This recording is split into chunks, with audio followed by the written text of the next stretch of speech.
I actually did and I didn't. So I fell down the rabbit hole of the Reddit threads, and they were very negative about being a parent in anesthesia school, let alone a single parent. And I mean, I really researched and I looked up YouTube videos, podcasts, everything, and everything talked about being a parent in anesthesia school. And I was like, I'm not going to be able to do this. There's no way. Nobody else is talking about it. It can't be done. I actually have a girlfriend of mine, and she went through anesthesia school as a completely single mom. And I was like, I know you can, I know people can do this. And so I kind of just like changed my mindset instead of saying, like, oh, I can't do it. Everybody's telling me I can't do it. There's nobody out there talking about it, like from that negative mindset to more of like, you know what, if I want it bad enough, if I work hard enough, and if I can just get into school, I will make it happen. And Mhm. so I just literally like making that switch in my mindset. And I was like, okay, yep, I can do this.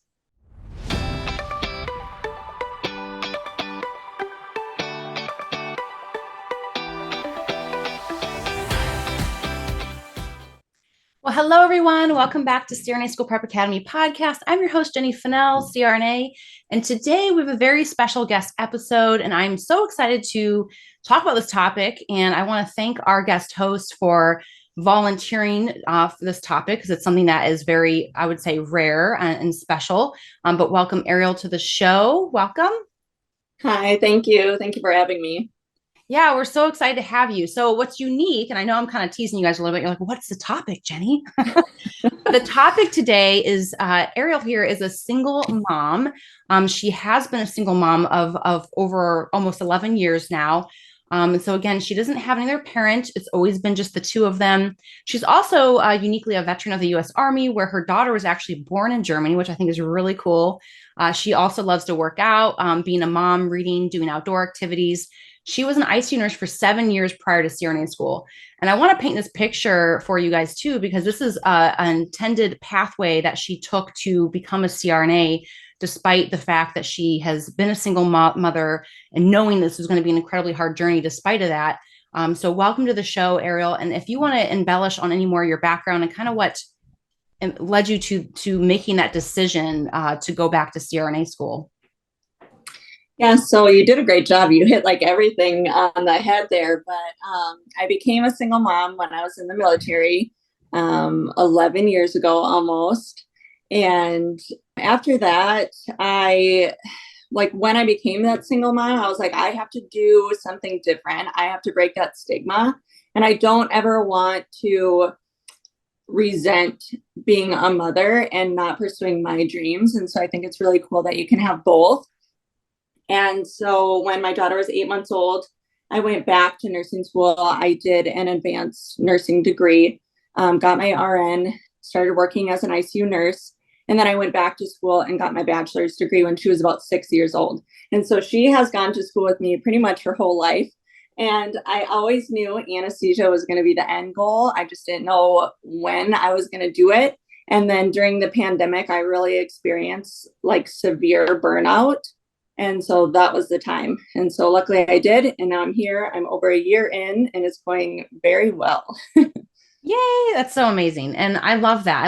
I love how you mentioned that you didn't want to give up on your own dreams just because you knew that you were going to be faced with some extra hurdles because of being a single parent. And I love that too, because now that your daughter has seen you embark upon school multiple times, I think that's going to leave a very big impact on her, and what she's out to achieve for herself as well. And in my opinion, it's setting a very good role model for her to look up to. So that's great that you shared that. And pandemic, 100%, CRNA schools it's funny, back when the pandemic started, I actually guessed wrong. I thought they were going to see a lack in applicants because I thought everyone was distracted with what was going on. Boy, was I wrong. And the CRNA schools that I have talked to and communicated with have repeatedly said that they are still seeing record numbers, almost double what pre-pandemic applicant numbers were. So the fact that you made it in despite being double the numbers of applicants, that is says a lot. And congratulations. Um, you said you always knew CRNA. I guess what was your first taste of CRNA? Did you get exposed in the Army? I'm curious, or how did you know about CRNA? I actually did get exposed in the military. I worked alongside a CRNA. And so we got to learn directly under a physician's assistant. And then also like somebody who I was working with in the clinic overseas in Germany was a CRNA. So they always had like their little kit with them with their like all the blades that we had like for to take out to the field. And I was just like enamored by it. So I was like, oh, that's really cool. Like I think I'll go that route like when I'm done with being in the army, because when I was in the army, I was a medic. And so I always knew that I wanted to be a nurse. And so I was going to do the army route because then they would pay for my schooling and then I would give back to my country and I would have purpose. Mm-hmm. And I think I did it the right way. Looking back, I was like, oh, I could have done like anesthesia school when I was younger, but I didn't have necessarily like the best upbringing. And so I didn't really have that guidance. And so I knew like joining the army, I was going to get that guidance. I was going to get that like determination. And then they would also pay for my schooling. And so it was just like full circle. It was super nice. And then, like I said, like I got to work alongside a CRNA in the service. And so I was like, you know what? I'm going to do that. Mm-hmm. I love that. I love that background too. And I think that's something very, very unique and special. A lot of people always ask, how much should I share of my background? And I think it's important to, if you discovered how you discovered the role of a CRNA is a really important way to share what strike that interest, but also shows the fact that you were a medic before. You were always clearly interested in the medical field, that, you were exposed to CRNA, but prior to that, you already had a very strong desire to give back, in that way. So seeing that subspecialty that was also kind of more advanced, but also still utilize some of the same critical thinking skills that you would use as a medic. I think that again shows that you have had a long-term pursuit and passion for this type of career path. So thank you for sharing that. Yeah. Did you always think CRNA was going to be achievable once you realized that, this is what you want to do as a single mom?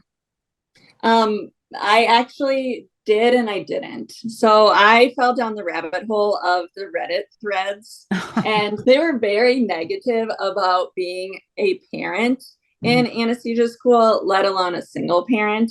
And I mean, I really researched and I looked up YouTube videos, podcasts, everything, and everything talked about being a parent in anesthesia school. And I was like, I'm not going to be able to do this. There's no way. Nobody else is talking about it. It can't be done. I actually have a girlfriend of mine and she went through anesthesia school as a completely single mom. And I was like, I know people can do this. And so I kind of just like changed my mindset. Instead of saying like, oh, I can't do it, everybody's telling me I can't do it, there's nobody out there talking about it, like from that negative mindset to more of like, you know what, if I want it bad enough, if I work hard enough, and if I can just get into school, I will make it happen. And so I just literally like making that switch in my mindset. And I was like, okay, yep, I can do this. Yeah. It's like quieting the critics and, I don't know if you know the quote by Theodore Roosevelt, "The Man in the Arena." I love it. In fact, it's back here on my desk. But it's one of my favorite quotes. But essentially what it's telling you is when you're the one in the arena, you're the one doing the things, you're going to have people throwing apples at you and bananas at you and booing at you and saying you can't do it, or portraying their own insecurities onto you and saying, I don't think that's possible, so therefore you shouldn't think it's possible. And you have to learn how to quiet the critics, quiet the naysayers, do what you believe to be true to yourself, give yourself the chance to succeed. And knowing that failure or obstacles doesn't mean that it's never going to mean that your outcome is not going to be achievable. It just means it's going to be an experience, a growth experience along the way. But yeah, I love that you took ownership for your future and said, you know what? I don't care what other people have to say or what they think is possible. I'll give myself the opportunity for a chance at what I want to achieve, and it worked out. So I think that's right. Yeah, I think it's important to remember, like, as society, we always tell mothers that they can either be a good mom or they can be good at their job. And I just want people to know, like, you can do both, and you can do both alone, and like it will still be like fulfilling in all aspects. Mm-hmm. I love that. That is so true. And I think women are superheroes personally, because it is hard to juggle both. And I think another thing, especially moms, and I know dads have this too, so I'm not poo-pooing that if you're listening. I know dads have dad guilt, but I think a lot of it comes down to, like you said earlier, kind of feeling like maybe I owe it to them to just be the mom versus also being a career woman or also doing things for myself. And I don't know if that's something that society, I think it's shifting personally back from probably 50 years ago, thank goodness. But I do think it is, like you said, it can create this, you knew it could potentially create resentment because and I think all your children want you to be happy. Like I know, like my own, speaking for my own parents, I want them to be happy. And if that means they're going to have a hobby or something that's going to fulfill them, well, then fill up their cup because you can't pour from an empty cup. So I love that you realized that early on, which kind of led you to be determined to keep pursuing it. And then having a friend who equally you saw them do it. And I think that's also key in this story too. And that's why I think mentorship is so powerful because, and why I've seen it change lives is because it's just about having someone else who you can relate to, who you can lean on, who can answer questions, who can essentially be your cheerleader. You say, yes, you can. And I think that makes a big impact. So that friend of yours who was ahead of you, I think that is in a way, that's a type of mentor that you looked up to, that you said, yes, I can. You did it. I can too. And I think that everyone needs someone like that in their life. They can kind of, look down that path and see themselves there. Right. Yeah. Yeah. Did you, or I should say, what did you do kind of early on after you got over the Reddit threads that would essentially ensure you that you were able to continue to pursue CRNA despite not really knowing what was going to be in store for you? So I'm a big planner. And so I think that was one of the biggest thing that I did is I planned ahead. And so I found like a nanny well ahead of time. And then on top of the nanny, I found a backup nanny. And then on top of that, I'm very fortunate that I have grandparents that live close by and they're both retired. And so I communicated with them about school and how busy school is going to be. And so they are actually on my daughter's like emergency contact list for school. And so if something were to happen, they can come and pick her up. And then also I talked to my sisters who have lives of their own. They have multiple children of their own, but I just wanted to like plan ahead. And I think that's like the biggest thing that I did to prepare for school. And then I also had those conversations with my daughter. We've had probably daily conversations about school leading up to it. And then one of the biggest things that I did before anesthesia school, which is like not related to school at all or prepping for school, but I took a vacation with my daughter and we were there for 6 weeks just on vacation. And I just was a mom for 6 weeks. And I really took that time to just bond with her and be with her and just like let her know that I'm going to be there for her. And this is kind of like our last vacation that we'll have for, 3.5 years. So just like little things to make her know that I'm still there for her, but it's going to be a very, very, very different and busy time. I love all of that. That sounds wonderful. And I hope you guys all took notes because you mentioned a couple of things. You not only have a nanny, but you have a backup, which is Yes. great because as we all know, and I've been in the childcare circuit myself, along we've had some people come to our house. And while nannies are great because they come to your house, they're not always as reliable as daycare because they can just be sick or have something come up and you're like, oh, now what do I do? Where daycare is a little more, reliable, but there's positives and negatives to both situations. So I love the fact that you plan for a backup. I also love that you had grandparents that you could have nearby that could be that backup for if your kid got sick. I know that kids get sick often, or they have something come up at school where they got hit in the eye with a soccer ball and their eyes all swollen. Now they get picked up, or just random things. You're like, huh? But if you're in the middle of clinical, it's not like they're going to say, oh yeah, go ahead and go home and go get your daughter. You're going to be expected to have someone else do those types of things. And then you're talking your support system, whether that be sisters or friends or other types of family, aunts, uncles, cousins. It's so important to get everyone involved that you possibly can and not feel bad. For one time in your life, you need to ask for help. So that shows a lot that you're willing to ask for that extra support, even though they had busy lives of their own. You just put it out there that you're going to need some extra support over the next 3 years. Yeah, I think that's great. And also talking to your daughter, and just that is huge. And especially, obviously she was probably 10, I guess, or maybe 9 or 10 when she was kind of understanding all this was going on. I know she was 11 now. but I think that that's a critical age too, because they're coming into their own, and I know we have younger children, a 7 and a 5-year old, especially the 5-year old. Everything has to do with them, meaning like if something goes wrong in your day, they think it's their fault. And you're like, what? And you kind of forget of where that mindset starts so young. And you're like, no, no, no. Like, for example, when I got mad at our daughter's gone through the worst of the phase, but like I get mad because she won't do something, right? So then at first she says, do you love me? I'm like, oh, this is like crushing.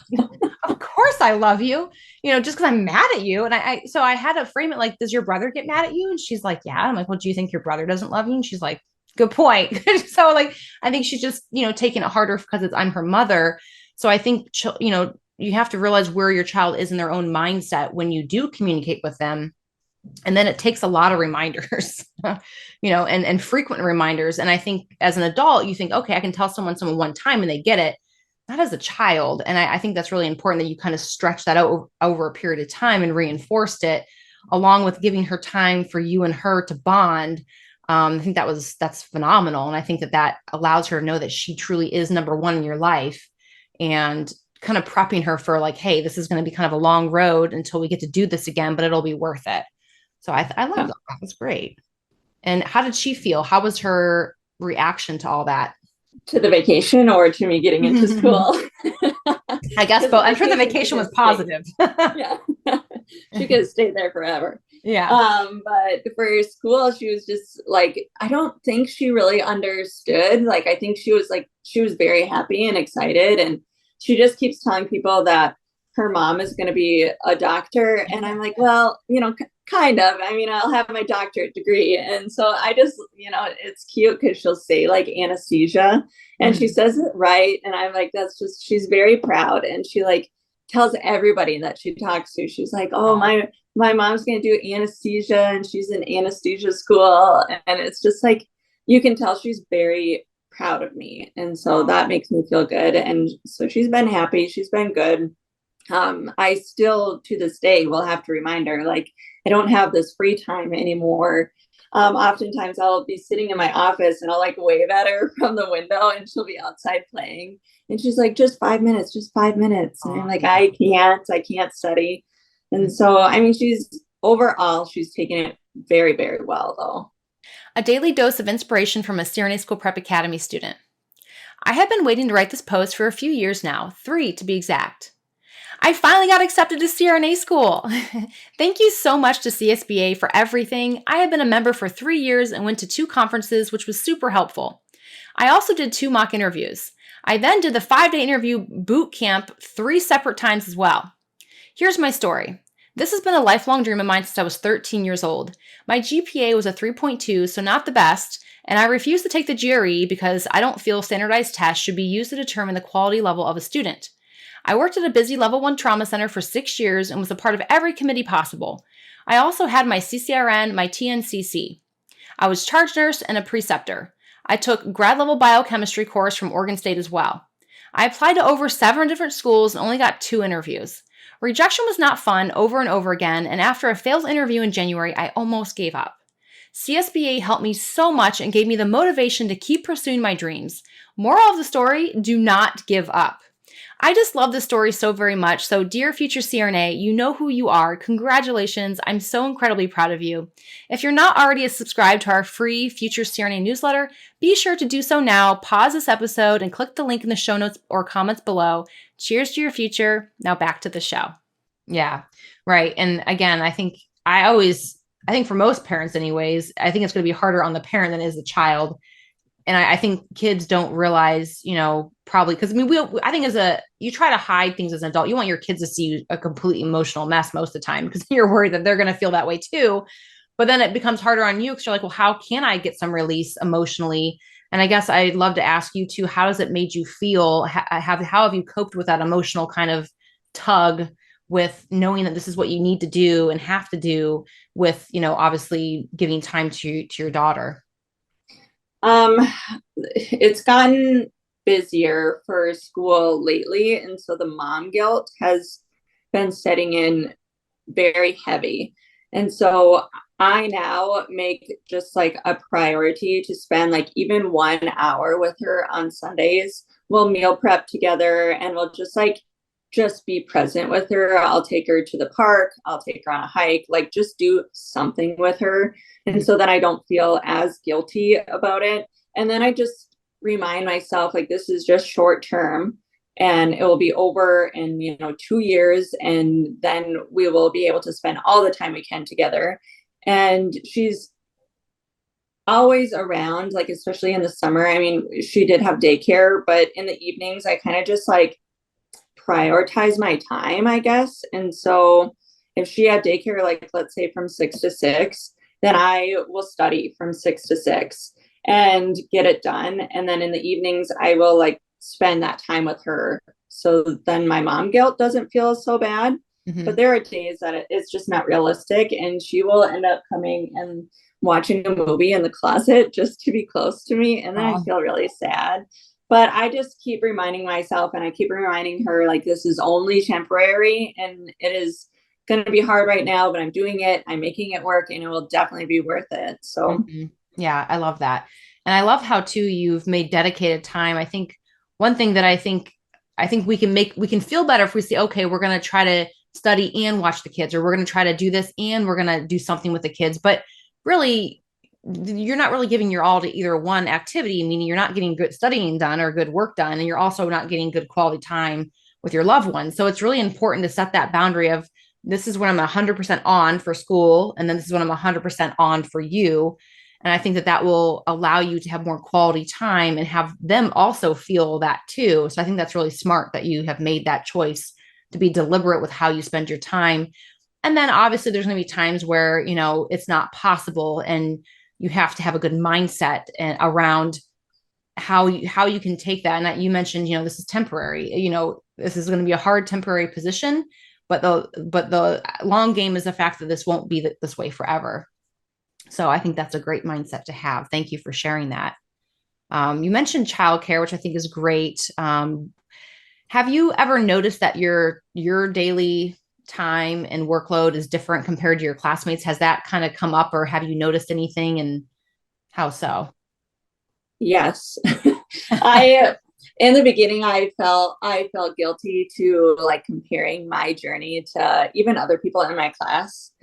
And I would be like, oh, it must be nice to be able to get like all of that studying done. And I'm going to like meet the teacher after class or like just anything. And then I was like, okay, hold on. Their journey is different. My journey is like completely different. And I guess my priorities are, I mean, obviously they're different, but there are other people in my class who have children. And so it's nice because then I can relate to them in a sense. And then we're all like, oh my gosh, we have to do all this studying, stay up late, wake up early kind of things. But I am the only one who's doing it alone. And so I don't have another parent who can just take on the laundry or the cooking or the bedtime or the school pickup or school drop off. And so it's kind of just like all on me. So I don't think anybody would disagree that my daily like tasks are different than other people's, because I'll wake up at like 5:30 and go to CrossFit. And it's like, oh, I have to like schedule the time. When can I go for the day? And then I will bring my daughter to school or daycare, and then I will go to class. Or if I'm in clinical for the day, the nanny will come over early in the morning and then she'll bring her to school or daycare. And so it's just like a juggling act. And half the time I'm just like, I just need to get through the day. And so my to-do list is, it's different than other people's for sure, but I'm still managing. It's not impossible. I'm definitely an early morning person. And so I will wake up at 4 a.m. and get studying done instead of staying up late.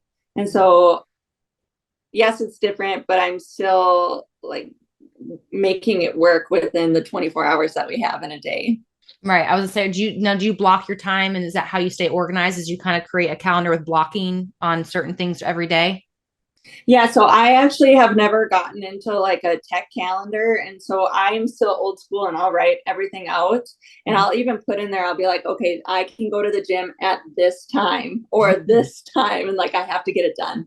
And then I will like put any appointments, anything like that. And then actually on my wall behind you, it has like the school closure dates and the daycare closure dates. And so I'm very planned, and I'm planned for the entire year ahead. So then that way I know, like, okay, daycare and school is closed this day. I need to get additional care and I need to figure something else out for that day. Mm-hmm. And so the planning thing. And then I also have like little to-do lists that I make every single week. And I'm like, okay, I need to get this done for homework purposes. And so it's just so much juggling and so much like work, it seems like, but it's not, because then I stay on track of everything, and then I'm not like overwhelmed and falling behind, and I'm not missing appointments or anything. Like I just write it all down, and then I have it, I'll tape it to the wall so that I'm looking at it every day, and I'm like, okay, I have this to do. Yeah. Well, it sounds like a very good structure. Like you're structured and very organized, and you plan ahead, like you said, from the entire year, or as much as you can, sometimes 1 week at a time, but you also look ahead. So I think that that's really key as well for those of you listening, that, you know, it's possible, but it does take a lot of strategic planning and organization, and essentially looking far enough ahead to where you can help yourself out before you get in panic mode. You know, and sometimes life does happen. You can't plan for everything. But if you're already structured from the beginning, I can imagine you're going to cut way back on these oops occasions. So I think that's all great advice. Thank you for sharing that. I know you mentioned meal prepping with your daughter, which is great, to get her involved with that. So that probably saves you time during the week as well. You know, and then you're not comfortable talking about, we can skip right past it, but financially, how has this been really hard on you? Have you been able to find that you're able to get enough loans to cover living costs and things like that? Yes. The loans have been great. I haven't had any extra additional stress for financial purposes.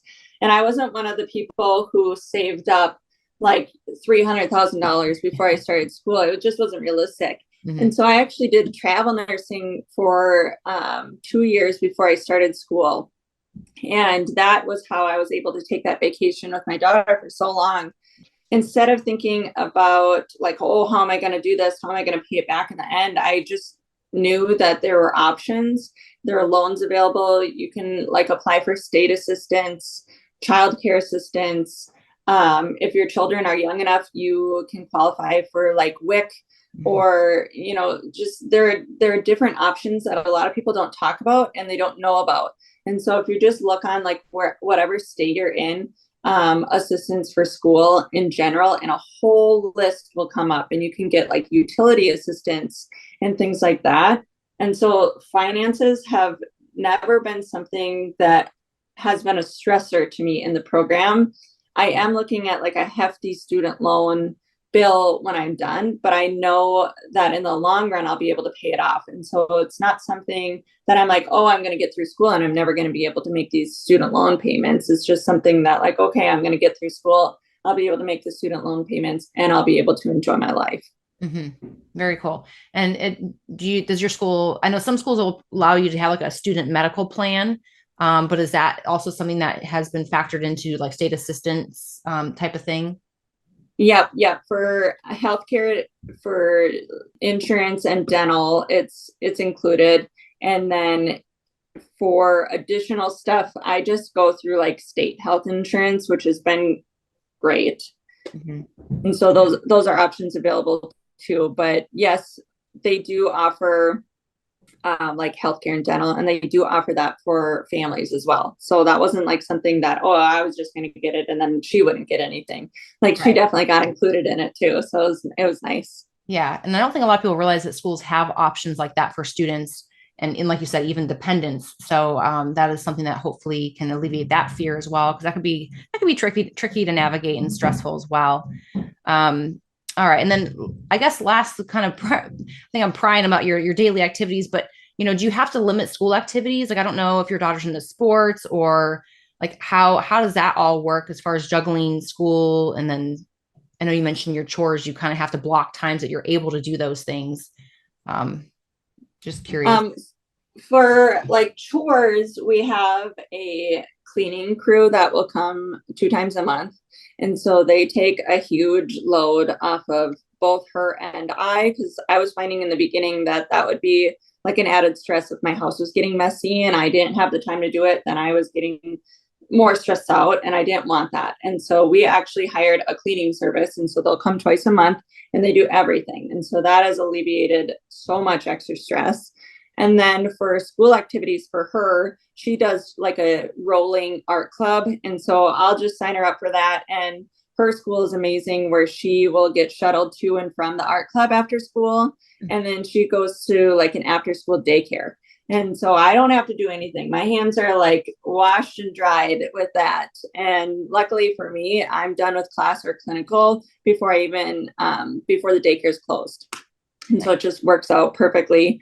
Like I said, we do meal prep every week. And so I'll meal prep for the entire week. So I don't run into any issues like midweek, I run out of food or anything like that. And then for another activity for her, that first year, she was in basketball. And it was a traveling basketball. So every weekend we were going to tournaments. And I don't know realistically if these next 2 years, if that is going to be something that I will be able to keep up. We might try it. And then networking is a big thing. So there are a bunch of moms who I'm friends with, like on her basketball team, who would be willing to take her like up for the tournament for the weekend. And so that might be an option for me too.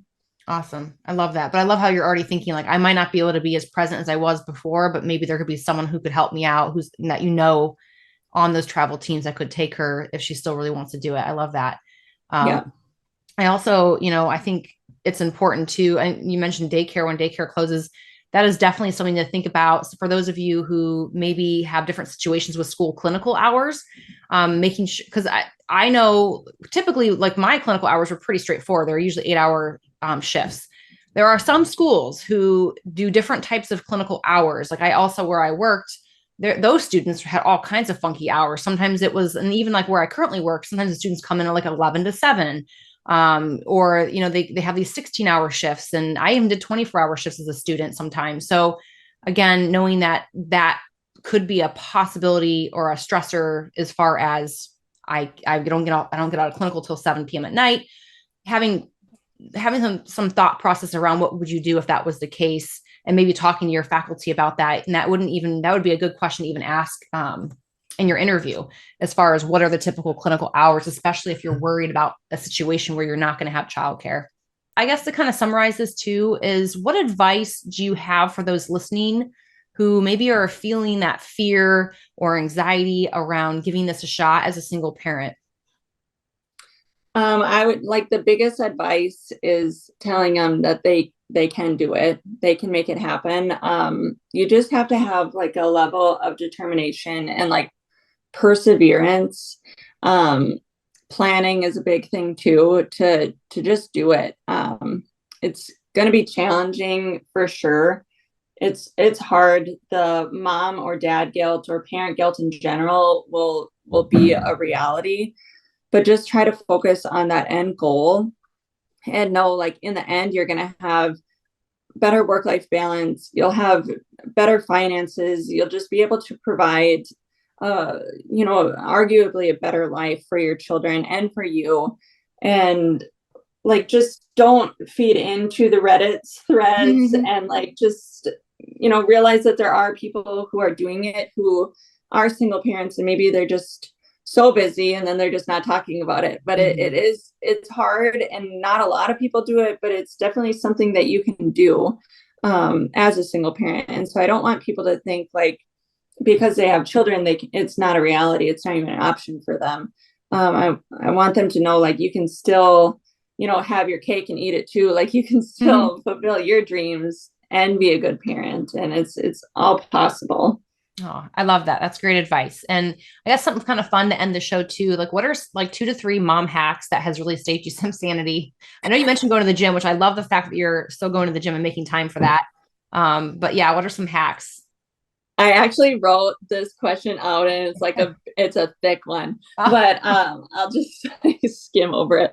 But the gym, for sure. If you have anything that you like to do and that makes you you. So like, let's say you like to read and you love reading, like, a book a day or something. Like that's probably not going to happen, but get in 3 pages every night, like just for you. Like even if it's 3, 5, 10 pages, like just do something that makes you feel like a human being and makes you feel like you, because your schedule is going to be all over the place. It's going to be crazy.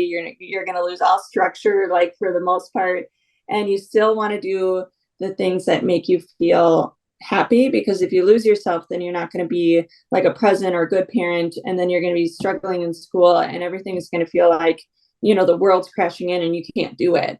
And so if you maintain some sense of normalcy, so for me it's the gym, and so that's never something that I will compromise on, because I know that it's there for my mental health. It makes me a better mom. It makes me, smarter. And so my brain works better. And it's just like 20 minutes to an hour a day I'm getting to the gym. And so that is like the biggest piece of advice that I could give to people is you already feel like a loss of self, I think, as a parent in general, and then especially as a solo parent. And so it's just nice to maintain anything that makes you feel like you and just keep that up through school, even if you're not getting 6, 7 days a week, just trying to get 3, 4 days instead. And so just try to maintain a sense of your own self, because it's going to be hard. And so it's going to be easy to be like, make those excuses and like, no, I don't have time for myself. Mm-hmm. But really you have 20 minutes, you have 30 minutes, and you can dedicate that time to lock yourself in the bathroom and take a bath, like do something.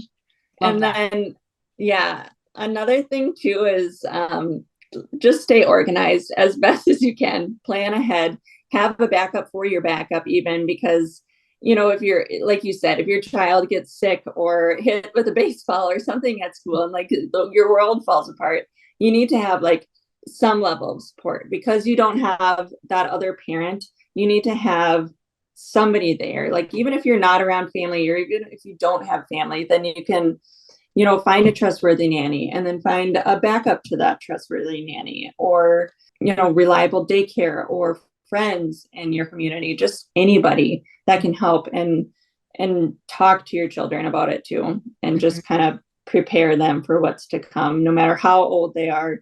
It's important to make them feel included in the whole process, because I just think it's like better for everybody if they're like, mom's got to study or like dad's got to study, and like then we get to go on a walk and it's like exciting. And so just like, I don't know, try to do things for you, stay organized, prioritize your time. Those are like the biggest things. Yeah, I love that. And I love the fact that you mentioned having a backup to a backup plan. I mean, even neighbors could be a huge help too. If you have a bunch of your neighbors to pick up your kids, I mean, they're right next door. So all things to think about, and again, not being, I know like one of the things I struggle with a lot, and I still have to like catch myself doing this, is sometimes I feel bad asking for help, but then, your loved ones want to help you, and they will help you, but it's like, you have to swallow your own pride and accept the fact that you can't do it all. And so I think a big part of it is just, this is a temporary time in your life where you can't do it all, and getting someone to clean your house, that's okay. Even if they don't clean it the way you clean it, it's going to get Yeah. Well, thank you, Ariel. This has been so wonderful. And for those of you listening, I hope this gives you hope. And, she mentioned perseverance, determination. Don't give up on your dreams. You can do it. I believe in you. And I know Ariel does too. Thank you so much for your time. I appreciate you so much. Thank you so much for having me on. I really appreciate this.